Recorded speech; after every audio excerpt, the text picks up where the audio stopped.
¿Qué tal, hermanos? ¿Cómo están? Dios les bendiga.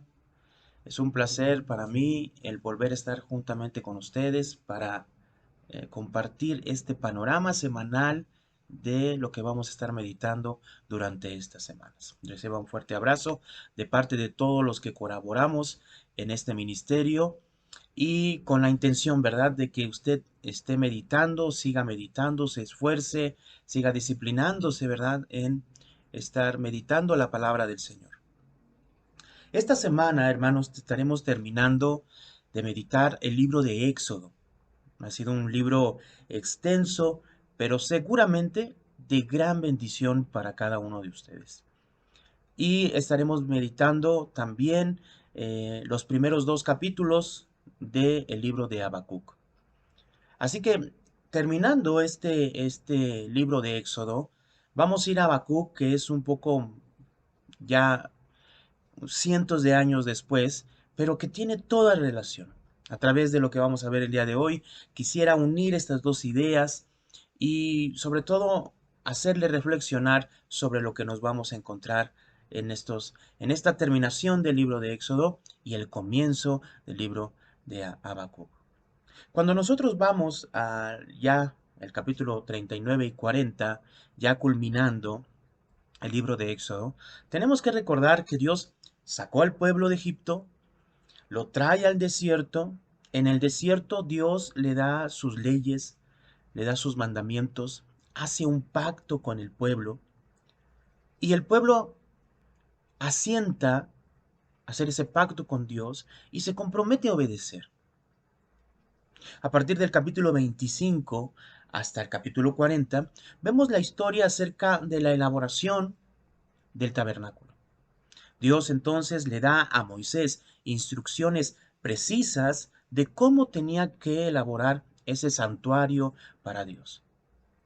En el capítulo 29, nosotros vemos cómo Dios entonces le revela al pueblo la intención por la que él sacó al pueblo de Egipto. Y eso fue para morar, habitar en medio de su pueblo.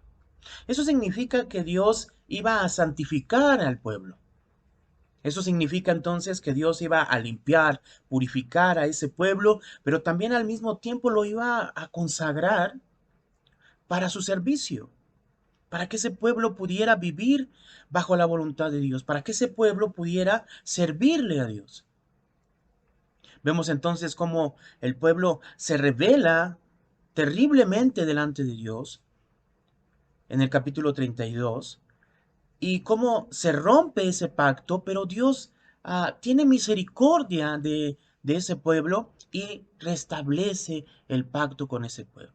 Vemos entonces cómo Moisés, junto con todo el pueblo, empieza a construir el tabernáculo y lo empieza a hacer de acuerdo a lo que Dios le había revelado a Moisés. Pero cuando vemos estos últimos dos capítulos, se está terminando la obra del tabernáculo, pero hay algo que enfatiza muchísimo. Y es que es algo que va a enfatizar, pero que ya había mostrado anteriormente. Recordemos que Dios iba a habitar en medio de su pueblo, pero Dios iba a habitar en medio de su pueblo, pero lo iba a hacer como rey, como Dios. Y la forma en que el pueblo iba a vivir como el pueblo de Dios y le iba a reconocer como su Dios era a través de someterse a sus mandamientos, someterse a sus estatutos, guardar su pacto.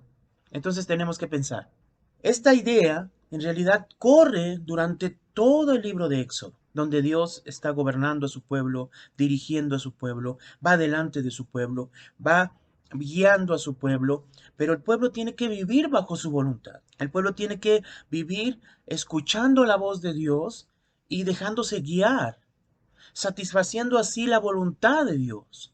Entonces, cuando vemos este capítulo 39 y 40, tenemos nosotros que poner atención a lo que la Biblia misma está reiteradamente enfatizando.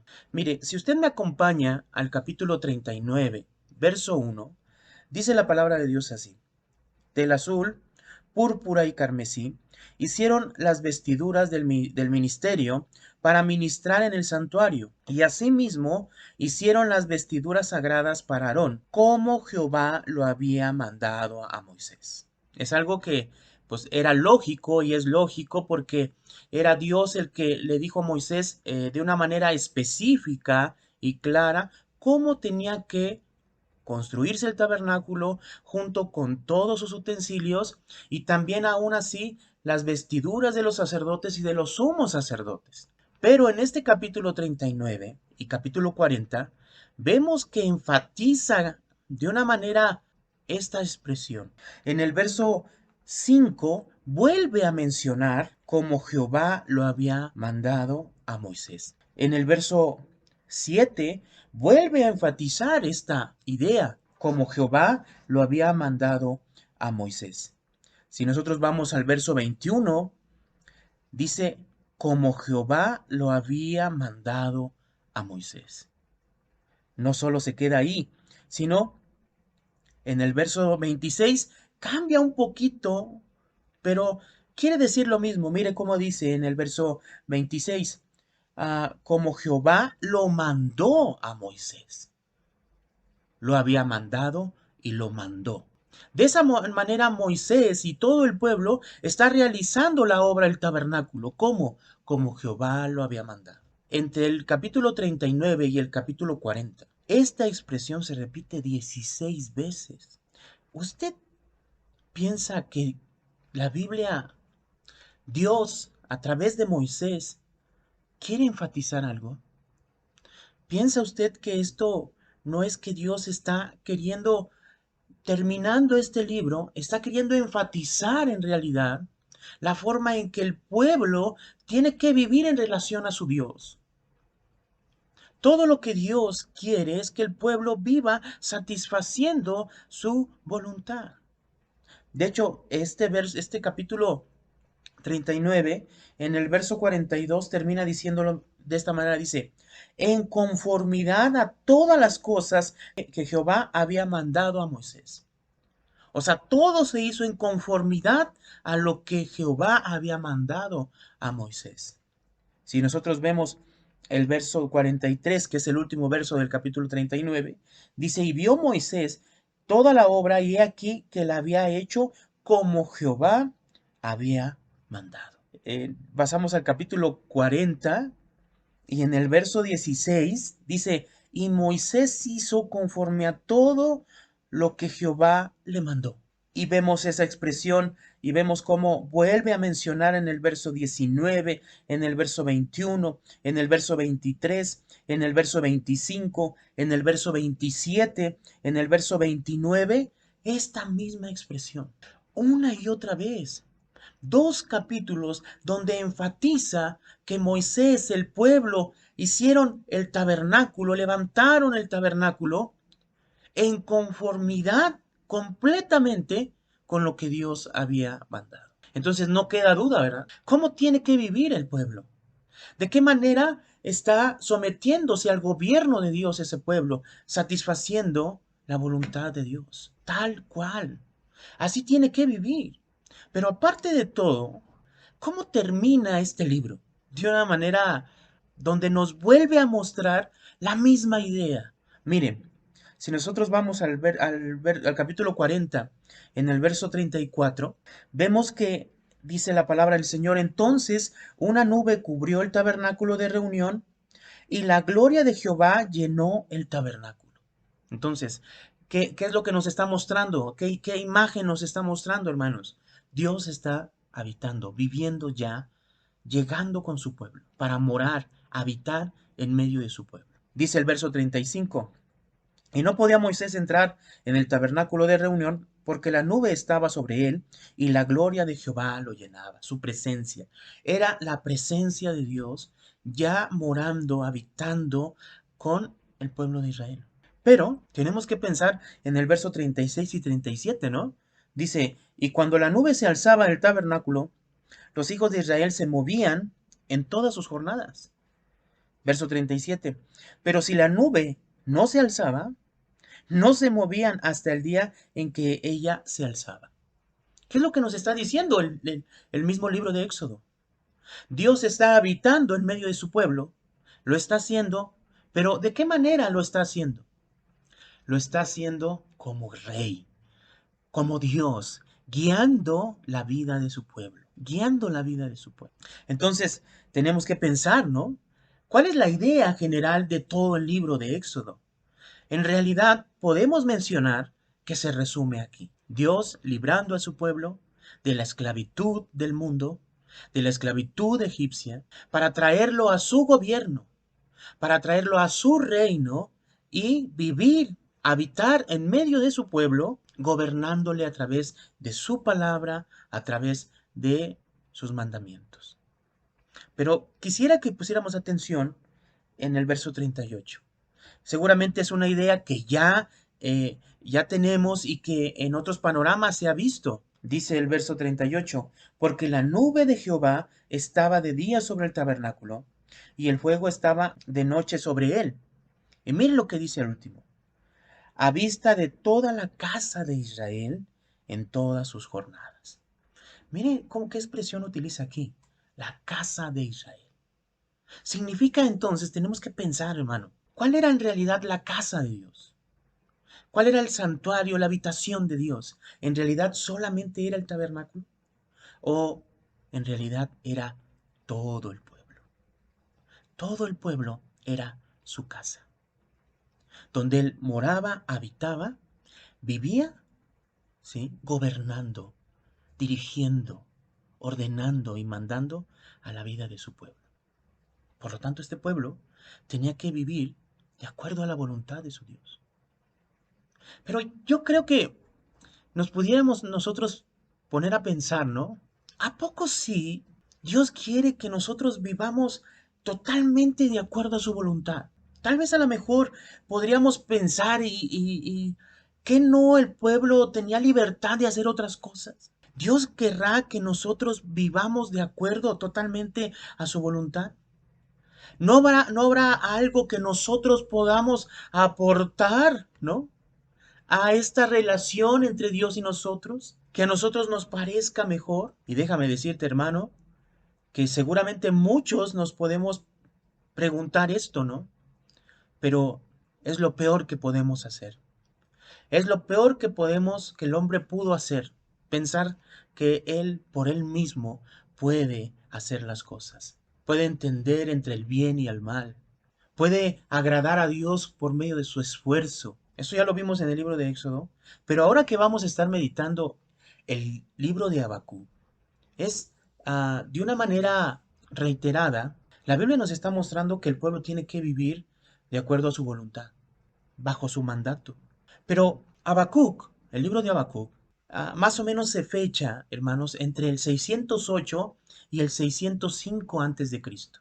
Entonces, a comparación del libro de Éxodo, que más o menos lo fechamos en el 1400, vamos a ponerlo así, redondeando un poco, ¿sí? Porque tenía que ser entre el 1445, 1405 aproximadamente, ¿sí? Son fechas obviamente más o menos, hermanos, no estamos hablando de una fecha exacta. Estamos hablando de un tiempo, entre distancia de tiempo, entre lo que vemos en el capítulo 40 del libro de Éxodo, de la profecía de Habacuc, vemos una distancia aproximadamente de 800 años, aproximadamente. ¿Qué pasó durante esos 800 años? Pasaron muchas cosas. No tendríamos tiempo ahorita para recapitular cada una de las cosas que sucedió, pero sí podríamos pensar en algo, ¿sí? Rápidamente, para abarcar algo rápido. La idea del libro de Éxodo se queda con Dios morando en su pueblo como rey, dirigiendo y mandando y gobernando la vida de su pueblo. El pueblo, por tanto, tenía que vivir bajo esos mandatos. Pero vemos la historia y Dios los introduce en la tierra. Pero el pueblo empieza a desviar su corazón y empieza a olvidarse de la ley de Dios y a vivir adorando a otros dioses. Llega a tal grado este pueblo que pide un rey parecido a lo que tienen las naciones como rey. Esto lo podemos ver en el capítulo 8, hermano, de Primera de Samuel. Si usted me acompaña, Primera de Samuel, capítulo 8. Dice el verso 4, Entonces todos los ancianos de Israel se juntaron y vinieron a Ramá para ver a Samuel. Y le dijeron, he aquí tú has envejecido y tus hijos no andan en tus caminos, por tanto, constitúyenos ahora un rey que nos juzgue como tienen todas las naciones. La pregunta aquí es, usted claramente debe de entender, ¿quién era el rey de Israel? En el libro de Éxodo que usted está meditando, ¿quién era el rey? ¿Quién gobernaba, dirigía, sustentaba, protegía al pueblo? Era Jehová, su Dios. Pero aquí vemos, a través de la historia, cómo el pueblo estaba rechazando a Dios y estaba pidiendo un rey humano. Esta combinación, hermanos, entre un pueblo rebelde y un rey humano, hermanos, es algo que los llevó a la catástrofe total. Dios entonces les concede tener un rey humano. Y el primer rey es Saúl. Un rey que no se sometía por nada a la voluntad de Dios. El segundo rey es el rey David, que si lo vemos en gran manera, este rey se sometía a la voluntad de Dios, pero cometió muchísimos errores, muchísimos pecados delante de Dios. Claro, este rey David es ejemplo, ¿verdad? Pero aún así, humanamente, era una persona que pecaba delante de Dios. No era un rey perfecto. Y después lo sucedió su hijo Salomón. Salomón, hermano, con toda su sabiduría, vemos su vida y fue un desastre. Tuvo casi 1000 mujeres. Y para extender el reino, se casaba con las princesas de los reinos paganos. Y esta misma escena y esto que estaba haciendo, lo llevó, hermano, a construir palacios, a construir santuarios para los dioses paganos. Y eso mismo dice la Biblia que desvió su corazón y se apartó de Dios.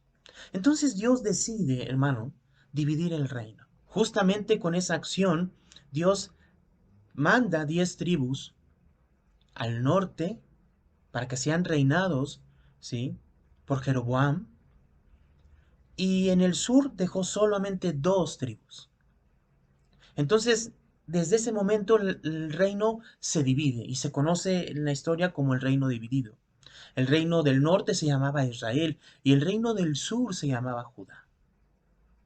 Pero ¿qué es lo que hemos estado viendo? De tal manera el pueblo se empezó a degradar, se empezó a corromper, pero usted debe de pensar por qué. Porque la idea que nos muestra al final o todo el libro de Éxodo es un pueblo que está siendo gobernado por su Dios, que quiere Dios que se someta a su voluntad, pero este pueblo no lo hace y está rechazando constantemente el gobierno de Dios en su vida. Entonces ahora ya tenemos 2 reinos, pero el reino del norte se corrompió desde un principio.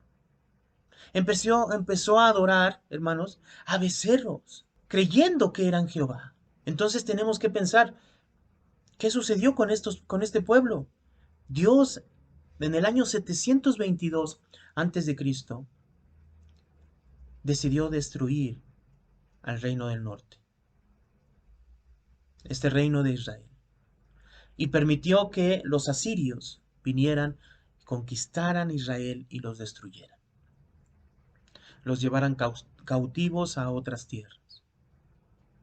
Pero quedaba Judá. Pero la Biblia nos dice, hermano, que el reino de Judá hizo peor que el reino de Israel. Y desde el libro de Isaías, aproximadamente en el 700 antes de Cristo, Dios ya había sentenciado a ese reino de Judá para que viniera el reino de Babilonia, lo conquistara y lo llevara cautivo. Esa escena, hermanos, de la cautividad de Judá comienza en el 605. Dios ya había dicho que iba a traer a un pueblo caldeo. Entonces tenemos que pensar, ¿qué pudo orillar a Dios a destruir a ese pueblo que Él sacó de Egipto, hermanos? 800 años después, vemos un pueblo que iba a ser destruido. destruido, hermanos. ¿Por qué? ¿Por qué, hermano? Porque era un pueblo incapaz de someterse a la voluntad de Dios. Un pueblo que no se sometía a la voluntad de Dios. Entonces tenemos que pensar, hermanos, en lo que vamos a meditar en el libro de Habacuc. Justamente antes de que viniera Babilonia en el 605, Habacuc ve esta profecía. Y me gustaría que viéramos algunos puntos del libro de Habacuc solamente para que pudiéramos reflexionar. Habacuc capítulo 1, el libro de Habacuc capítulo 1, verso 2 dice: ¿Hasta cuándo, oh Jehová, clamaré y no oirás? Y daré voces a ti a causa de la violencia y no salvarás. ¿Por qué me haces ver iniquidad y haces que vea molestia, destrucción y violencia? Están delante de mí y pleito y contienda se levantan. Por lo cual la ley es debilitada y el juicio no sale según la verdad. Por cuanto el impío asedia al justo, por eso sale torcida la justicia. ¿Y qué vemos aquí? ¿Cuál es el panorama que nos deja ver Habacuc de la situación que él estaba viendo? Hermanos, había pleitos, había iniquidad, violencia, destrucción, pleitos, contiendas. Menciona que no había ley, la ley se había debilitado, no había juicio verdadero. El impío, dice, asediaba al justo. Y aquí a través nosotros, hermanos del libro de Habacuc, tenemos que pensar en esto. ¿Quién es el justo? ¿Quién es justo, hermanos? Habacuc ve todas estas cosas y dice y le reclama a Dios: ¿hasta cuándo vas a hacer algo? Pero Dios le responde y le dice: muy bien, voy a actuar y usted lo va a ver. Voy a traer un pueblo caldeo, un pueblo pagano, para juzgar al pueblo de Israel. Pero Habacuc se conflictúa. ¿Por qué? Porque no puede entender cómo Dios va a utilizar un pueblo pagano para juzgar al pueblo de Israel en toda su rebeldía. Entonces, para Habacuc, el pueblo de Israel era más justo que el pueblo de Babilonia. Pero si nosotros lo vemos, vemos la historia. El pueblo de Israel se había corrompido, pero hacía peor inclusive que los pueblos paganos. Pero para Habacuc no podía entender cómo Dios iba a traer un pueblo pagano. Entonces, a través del libro de Habacuc, nosotros tenemos que pensar, hermanos, en quién es el justo. ¿Por qué? Porque en el capítulo 2, hermano, dice el verso 4, capítulo 2, verso 4: He aquí aquel cuya alma no es recta se enorgullece, mas el justo por su fe vivirá. Entonces Habacuc, conflictuado, entiende y está un poco confundido sobre quién es el justo. Él primeramente se ve a comparación de su pueblo y dice: estoy viendo violencia, ¿hasta cuándo vas a actuar, vas a salvar? Pero dice Dios: lo voy a destruir con otro pueblo pagano. Y entonces Habacuc dice: no, pero ese pueblo es más justo. Entonces el libro de Habacuc nos tiene que mostrar, y usted tiene que entender a través de cada pasaje, quién es el justo. ¿Cuál es una persona justa? Por eso menciona aquí, en el verso 4: he aquí aquel cuya alma no es recta se enorgullece, mas el justo por su fe vivirá. ¿Qué significa esto? ¿Qué tenemos que ver a través del libro de Habacuc? Habacuc está conflictuado, está en un dilema. ¿Quién es justo? Y entonces nosotros tenemos que recordar el libro de Éxodo. ¿Quién es justo, hermanos? Aquel en que Dios mora, aquel en que Dios habita y está gobernando su vida. Aquella persona que vive de acuerdo a esa justicia de Dios, que vive satisfaciendo esa justicia de Dios, sus mandamientos, sus leyes. Por eso a través del libro de Habacuc podemos darnos cuenta, hermanos, y reflexionar sobre qué es lo que llevó al pueblo de Israel a ser destruido y quién es quien se salva de ese juicio de Dios. ¿Quién es el que vive creyendo y viviendo bajo la voluntad de Dios? Si nosotros lo vemos ahora en nuestras vidas, aquel que ha creído en Cristo Jesús, aquel que ha creído en Él, pero no solamente en una fe abstracta que no se ve, sino una fe que se vive, que vive esa fe que se muestra a través de vivir bajo los mandamientos y estatutos de Dios. Eso es lo que nosotros tenemos que ver esta semana, hermanos. Espero, hermanos, que esta semana sea de gran bendición para su vida a través de la palabra de Dios. Y que a través de la palabra de Dios podamos comprender cuál debe de ser la vida real de cada uno de nosotros, que nos decimos que somos hijos de Dios y que vivimos bajo su voluntad. Hermano, un fuerte abrazo. Dios le bendiga. Que pase una excelente y muy bendecida semana.